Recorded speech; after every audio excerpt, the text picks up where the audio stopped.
Now I gotta start this review out by simply saying, wow, this was pretty much the perfect episode for the situation, or for where the season's at, or what it's built to. It was the perfect setup episode for our two-part season finale coming next week, because it managed to give us some action, some drama, and to bring in all the important players for us to touch base with before everything comes to a head in the finale. It was the episode that set the board for, well, for who knows what exactly next week. Because it feels like there are many, many different ways this can all play out, which is, of course, exciting. I'm glad that what happens in that finale doesn't feel like it's all too predictable, or like there's only one obvious outcome. It's not going to surprise me at all if a beloved character or two, or maybe even a core team member, doesn't make it to hopefully a Season 3. However, one thing that seems all but certain to happen is that the main Bad Batch team will encounter Crosshair again, who, as we the audience know, he's indeed turned on the Empire. We saw it in that terrific episode 2 weeks ago when he shot Lieutenant Nolan after Nolan sat back and let Mayday die because he's just a clone, he was just property to the Empire. But of course, the main Bad Batch team doesn't know any of that, or can't just trust him. They can't trust Crosshair after being betrayed by him before. They can't just take the warning message he got or sent to them at face value, or even the information obtained about him being imprisoned by the Empire, though in theory they should lean towards trusting the information, considering the Empire very much tried to delete that information before they got their hands on it. Plus the Empire, had no idea the Bad Batch would ever obtain that information, so why put fake information as a trap where it probably will never be found unless they put it there just in case, or thought that after the Bad Batch received a fake warning, which we know isn't a fake, but the Bad Batch can't know that they'd look more into Crosshair's status and find he'd be in prison, but that status alone does them a little good since it doesn't also come with a location, which you would think it would if it were a trap. Anyway, before I keep trying to outthink myself, let's go back to the beginning of the episode where we see an Imperial transport delivering Commander Hauser, who we of course saw in Season 1 defying orders and kinda maybe starting a bit of a clone rebellion. Anyway, we see him along with a couple other clone troopers and they're being taken to Mount Tantiss for experimentation. What exactly those experiments are, or what Dr. Hemlock wants with regular clones, is a curious question. He does at one point. He basically tells Tarkin to keep on sending them his way. I mean, we know he wants Omega, but that's only to get Nala Se to cooperate with him, to share her vast knowledge, or whatever she was doing, to share it with him. And so I'm going to assume the Regs are a little more than guinea pigs to him, that they're subjects with few or no connections beyond the clone army itself, and that very few people think about or even care about them since the end of the war. In other words, I don't think he has any sort of agenda for the clones as much as he just wants to use them for his agenda.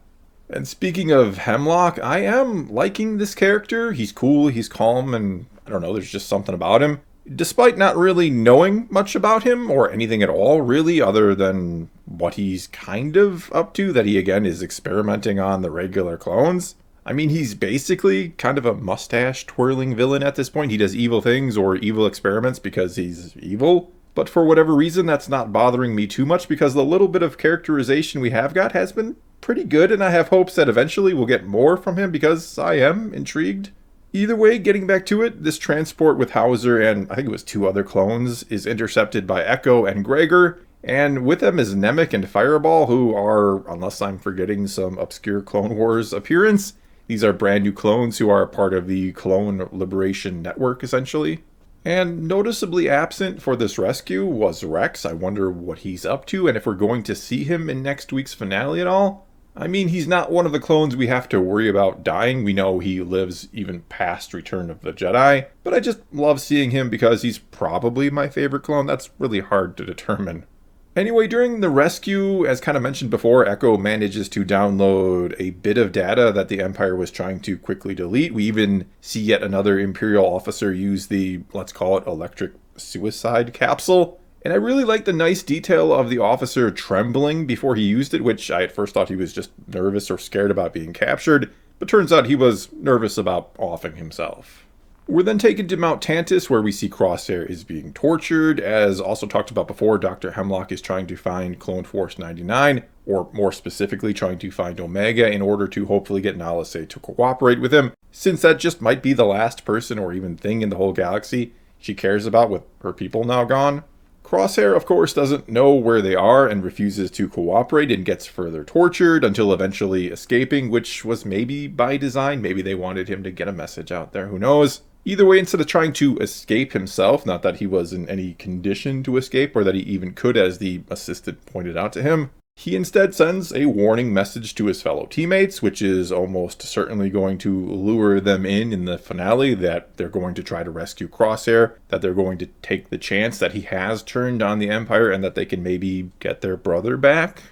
We also briefly go back to Coruscant during all this and find out that Echo is still in contact with Chuchi, that she is still apparently fighting the good fight for the clones in the Senate, which really has me worried about her. Or her well-being, I should say. I can't imagine they, the Empire, or Palpatine himself, I can't imagine they don't want to silence her as one of the few voices out there, if not pretty much the only one left, who's fighting on behalf of the clones that they are quietly trying to do away with. It's then back to the island where, yep, everything is going really well after the disaster. They're even in the process of building a seawall now in case of a future tsunami. Pretty good idea there. And the Bad Batch are acclimating quite well to their new lives and even pondering and being asked about staying long term.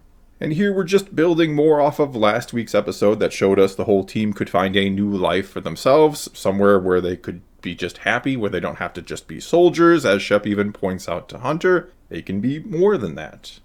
We also see Omega getting flying lessons from Tech, which is implied to be one of several lessons she's had, meaning there's a really good chance she's going to need to fly the ship for some reason in the finale. Good chance this is foreshadowing and setting up her needed to do the Tech turn in the finale in order to help them all escape. Or they could even be setting her up as someone who's going to fly the ship a lot more in the future, in future seasons. Maybe she's going to be their new pilot, who knows? During the lesson, Echo shows up, which Omega is excited about, and it was nice to see this reunion after at least a few episodes. The Mandalorian could take some notes here about, giving a little bit of breathing room between separation and reunion. Also really loved seeing the people have to kind of scatter as Omega was coming in for a landing. There were a lot of nice little touches in this episode that helped the animation kind of come to life, if you will. Not that there usually isn't, I just think I noticed more of them this week. We then get a really good conversation between Hunter and Echo about what they're doing or not doing, which has been an ongoing thing this season to some degree. I think this could have been leaned into quite a bit more, but it is nice to see Echo kind of questioning Hunter about what they're doing here, and Hunter sort of pushing back by saying, "What good do you think you can do against the Empire?" Which Echo returns fire by saying, "It's not so much about fighting the Empire as it is about helping our brothers." All in all, a great exchange, and I just wish we'd see Hunter challenged more in these episodes or in this way. I don't think Hunter's desire to protect Omega has been played off the guilt, you could say, of not doing something to help as much as it could have been to help his brothers, even though they're not really that close to the regs. And having this to grapple with would then involve also him putting Omega in jeopardy. There's just a lot more I feel like they could have done with Hunter. They were doing more of that in season 1, kind of him grappling with having to protect Omega versus taking these missions or bounty hunter missions. And they just kind of ditched that this season. We also do learn a little something about Dr. Royce Hemlock here, that he once worked for the Republic Science Corps but was kicked out for doing unauthorized and unorthodox experiments, which gives us a little something to chew on when it comes to the character. And again, I am liking him, but assuming he isn't killed in the finale, which I think there's a good chance of that. I could see Crosshair killing him. It would be cool to see the character explored more if he is going to continue to be an antagonist going forward. The episode then ends with Hemlock telling Crosshair all he has to do is help him find Omega, and he can go free, and that Omega means nothing to him, or so he's trying to tell him. And sure, it's no doubt hard for Crosshair to trust Hemlock here, but it does potentially show that, since he's reluctant or unwilling to answer, that yes, he does care about her to some extent. I mean, let's not forget the kindness she showed him during last season's finale when they parted ways. And so, like I said at the top, this was a really excellent setup episode. Now sure, not a ton happened, but again, the pieces are put in place. The board is in motion, everything is in motion, and we have a finale that is going to end, well, I don't know how it's going to end, which again is excellent. And honestly, I can't believe how good most of the season has been, especially the back half or these last few weeks where the show has been going, kind of in a sense, going toe-to-toe with The Mandalorian's third season and has been, I'd say, better in many respects. And so I truly hope next week is not the end of the show or the end of the series, and that it has a season or two left in the tank, if not even more. And if it does come to an end, I hope whatever comes next, assuming there is a next, more or less picks up where this one left off, because despite again having some less than great episodes along the way in these first 2 seasons, the show overall has been very, very good. Most of those filler episodes along the way do have relevancy in the end, and most of the really good episodes are just that. They're really good. And so when you balance that all out, you have a pretty damn good show. Well, that's all I got for you this time. Now it's your turn to take to the comments below and tell me what you thought of this episode and what do you expect to happen in the season finale, or are you just going to go in and see whatever does happen? Whatever the case may be, leave your comments below and let's talk some Star Wars. And until next time, thanks for watching.